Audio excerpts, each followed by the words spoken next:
ബിസ്മില്ലാഹിർറഹ്മാനിർറഹീം. Hello, welcome back my channel. ഇന്ന് വിശേഷവും എല്ലാവരും ഹാപ്പിയാണെന്ന് വിചാരിക്കുന്നത്. അപ്പോൾ പിന്നെ നമുക്കില്ലെങ്കിൽ പുറത്ത് പോയിട്ട് അധികം സ്ട്രീറ്റ് ഫുഡൊക്കെ കഴിക്കാൻ അത്ര താല്പര്യമില്ലാത്ത ഒരാളാണ്.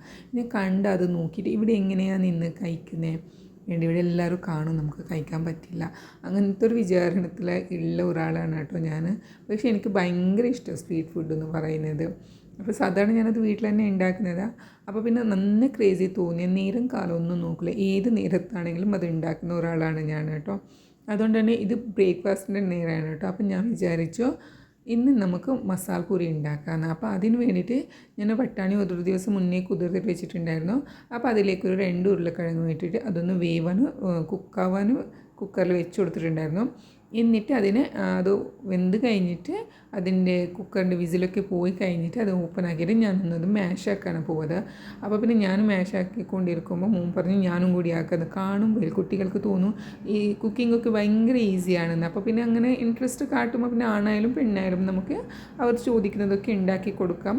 അവർക്ക് കഴിക്കാതെ കൊടുത്തിട്ട് തവിയൊക്കെ കൊടുത്തിട്ട് ഞാൻ അതിലേക്കുള്ള വെജിറ്റബിൾസൊക്കെ മുറിക്കാൻ പോയി. പിന്നെ ഗ്രീൻ ചട്നി ഉണ്ടാക്കണം. അപ്പോൾ അതിനുള്ള ചേരുവകളൊക്കെ ഞാൻ എടുത്തിട്ട് വെച്ചിട്ട് ക്ലീൻ ആക്കിയിട്ട് മുറിക്കേണ്ടത് മുറിച്ച് വെച്ചിട്ട് പിന്നെ ഒരു ഗ്രീൻ ചട്നി ഉണ്ടാക്കി. ഇതിലോട്ട് ഞാൻ 2 തക്കാളിയും പിന്നെ ഒരു 4 പച്ചമുളകും പിന്നെ വെളുത്തുള്ളി ഇഞ്ചി ഒരു ചെറിയ കഷ്ണം, പിന്നെ ഇതിലോട്ട് മല്ലിപ്പൊടിയും പുതിന ഒരു കുറച്ച്, മല്ലിപ്പൊടിയുടെ 1/4 മാത്രമേ പുതിന എടുത്തിട്ടുള്ളൂ. ഇത്രയും ഇട്ടിട്ട് ഒരു പേസ്റ്റ് ആക്കിയിട്ടുണ്ട്. ഇതിലേക്ക് ഞാൻ തൈര് ഇട്ടിട്ടില്ലായിരുന്നു കേട്ടോ. എന്താണെന്ന് വെച്ചാൽ എനിക്ക് പിന്നെ പ്ലേറ്റിംഗ് ആക്കുമ്പോൾ ഇങ്ങനെ തൈര് കാണുന്നത് വെളുത്തിട്ട് കാണുന്നത് ഒരു രസമാണ്. അപ്പോൾ അതുകൊണ്ട് ഞാൻ ചട്നി ഉണ്ടാക്കുമ്പോൾ തൈര് ഇട്ടിട്ടില്ല. അപ്പോൾ അതും കൂടി ഒഴിച്ച് കൊടുത്തിട്ട് ആവശ്യത്തിനുള്ള വെള്ളം കൂടി ഇട്ടിട്ട് ഒഴിച്ച് കൊടുത്തിട്ടുണ്ട്. ഇനി ഇതിലോട്ട് ഞാൻ മസാലകളൊക്കെ അടക്കുന്നത്. എല്ലാ മസാലകളും ഞാൻ 1/4 ടീസ്പൂൺ ആട്ടോ ഇട്ട് കൊടുത്തിട്ടുള്ളത്. പിന്നെ ചെറിയ ജീരകത്തെ പൊടി അത് വറുത്ത് പൊടിച്ചത് അത് മാത്രം ഞാനൊരു 1/2 ടീസ്പൂണോളം ഇട്ട് കൊടുത്തിട്ടുണ്ട്. പിന്നെ ഇതിലോട്ട് ഇട്ട മസാലകൾ ഞാൻ പെപ്പർ പൊടി, ഗരം മസാല, മല്ലിപ്പൊടി, ജീരകപ്പൊടി, അപ്പോൾ എല്ലാ പൊടികളും 1/4 ടീസ്പൂണും ജീരക മസാല മാത്രം ഞാൻ ഇതിലോട്ട് 1/2 ടീസ്പൂൺ ഇട്ട് കൊടുത്തിട്ടുണ്ട്. അതിൻ്റെ ഫ്ലേവർ എനിക്ക് ഭയങ്കര ഇഷ്ടമാണ്. പിന്നെ ഇതിലോട്ട് ഞാൻ ചെറുതായിട്ടൊരു ഹിങ്ക് ഇല്ലേ അതും കൂടി, കായപ്പൊടി അതും കൂടി ഇട്ട് കൊടുത്തിട്ടുണ്ട്. ഇപ്പോൾ അങ്ങനെ കറിയും തിളച്ചിട്ടുണ്ട്. അപ്പോൾ ഞാൻ കുക്കർ ഓഫാക്കിയിട്ടുണ്ട്. ഇനിയിപ്പോൾ പ്ലേറ്റിംഗ് ആക്കാം. അപ്പോൾ ഇതിങ്ങനെ ആദ്യത്തെ പ്ലേറ്റിങ്ങിലോട്ട് ഞാനൊരു 2 തവി ഇട്ട് കൊടുക്കുന്നുണ്ട്. അപ്പോൾ കുട്ടികൾക്ക് കുറച്ചും എനിക്ക് നല്ലോണം ഇട്ട് കൊടുക്കുന്നുണ്ട് കേട്ടോ ഞാൻ. അപ്പോൾ ഇപ്പോൾ ഞാൻ ആദ്യം കുട്ടികളുടെ പ്ലേറ്റിങ് ഡെക്കറേഷൻ ആക്കാൻ പോവാം. അപ്പോൾ കുട്ടികൾക്ക് അധികം ഉള്ളിയും തക്കാളിയുടെ ആവശ്യമില്ല. പക്ഷേ ഈ മസാല പൂരിയിലില്ല അധികം ഉള്ളി ഇങ്ങനെ പച്ചക്ക് ഇങ്ങനെ ഈ കറിയുടെ കൂടെ ഇങ്ങനെ കഴിക്കുന്നത് കേട്ടോ നല്ല ടേസ്റ്റ്. പിന്നെ ഇതിലില്ലേ എന്താ പറയുക, ഈ തുക്കുടി എന്ന് പറയുന്ന സംഭവമില്ല, അത് ഞാൻ ഇട്ടിട്ടില്ല, കാരണം അതെൻ്റെ കയ്യിൽ ഇല്ലായിരുന്നു. അതും കൂടി ഇതിൽ ആഡ് ആക്കണമായിരുന്നു കേട്ടോ, എന്നാലും നല്ല ഒരു ടേസ്റ്റും കൂടി കിട്ടുന്നുള്ളത്.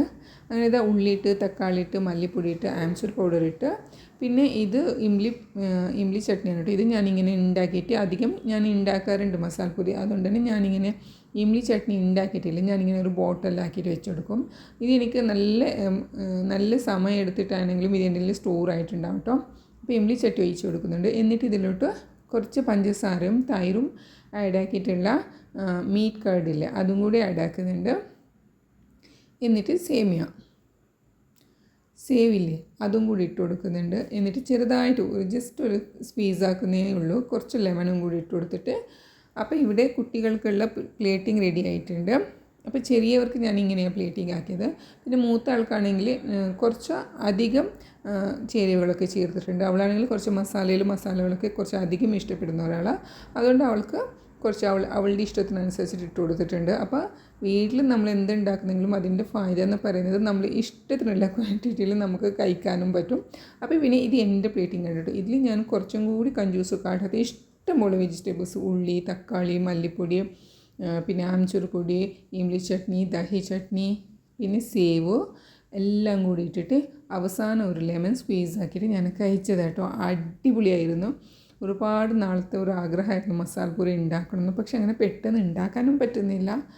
എന്തായാലും ഉണ്ടാക്കുമ്പോൾ നമുക്ക് ഇഷ്ടപ്പെടുന്ന രീതിയിലൊക്കെ ഉണ്ടാക്കിയിട്ട് കഴിക്കാറുള്ളതാണ് കേട്ടോ.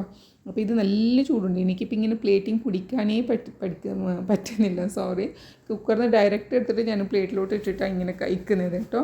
ഇപ്പോൾ ഏകദേശം ഒരു 8-8:30 മണിയായി കാണും. അപ്പോൾ കാലത്ത് 8:30 മണിക്ക് തന്നെ മസാലപ്പൂരി കഴിക്കുന്ന ഒരാളാണ് കേട്ടോ ഞാൻ. അപ്പോൾ നിങ്ങൾക്ക് എൻ്റെ വീഡിയോ ഇഷ്ടപ്പെട്ടെന്ന് വിചാരിക്കുന്നുണ്ട്. ഇഷ്ടപ്പെട്ടിട്ടുണ്ടെങ്കിൽ ലൈക്ക് ആക്കാനും സബ്സ്ക്രൈബ് ആക്കാനും മറക്കല്ലേ. അതുപോലെ തന്നെ ഞാൻ ഈ സ്റ്റീൽ ചോപ്പിംഗ് ബോർഡിൽ അത് ഞാനിങ്ങനെ ഓൺലൈനായിട്ട് മേടിച്ചിട്ടുണ്ടായിരുന്നു. അപ്പോൾ എനിക്ക് വിചാരിച്ചത് പോലെ തന്നെ വന്നിട്ടുണ്ട് കേട്ടോ. അപ്പോൾ ഞാനും മേടിച്ചു. ഇനി ഇൻഷാ അല്ലാഹ് എൻ്റെ ചോപ്പിംഗൊക്കെ ഇതിലുണ്ടാവും. അപ്പോൾ ഇനി എൻ്റെ വീഡിയോസ് കാണാനും നിങ്ങൾ മറക്കല്ലേ. താങ്ക്